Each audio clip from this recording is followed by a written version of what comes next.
আজকে আমি তোমাদেরকে শেখাবো কিভাবে তোমরা বাড়িতে বসে কসুরি মেথি বানাতে পারো।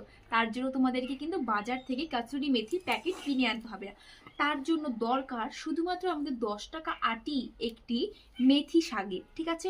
তো তোমরা এটা নিয়ে আসবে, নিয়ে এসে এই যে মেথির যে ডাটিগুলো এগুলোকে তোমরা নেবে না, মেথির যে পাতাগুলোকে সেগুলোকে তোমরা ছিঁড়ে ছিঁড়ে এভাবে নিয়ে নেবে। আর যে মেথি শাকের যে কচি ডাটিগুলো আছে সেগুলোকে তোমরা এভাবে নিয়ে নেবে। এভাবে নিয়ে এটাকে একটা ঝাঁঝরির মধ্যে এভাবে রেখে দেবে।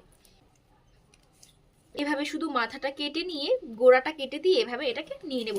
তারপরে এটাকে আমরা ভালোভাবে এখন ওয়াশ করে নেব। চলো তো এখন আমি এটাকে মেথি শাকগুলোকে ভালো করে জলের মধ্যে ধুয়ে নেব।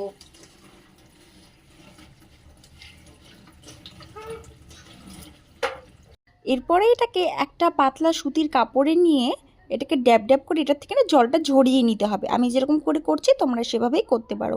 তারপরে এটাকে করার পর তোমরা এটাকে যখন এটা শুকিয়ে যাবে, জল থাকবে না, তখন হালকা এটাকে এরকম করে ঢেকেই হালকা সানলাইটে, যেরকম হালকা রোদ আসে ওরকম সানলাইটে দিলেই 1-2 দিনেই দেখবে তোমাদের কাসুরি মেথি রেডি। আমার লাস্টের ক্লিপটা নেওয়া হয়নি জন্য তোমাদের দেখানো হলো না, সরি।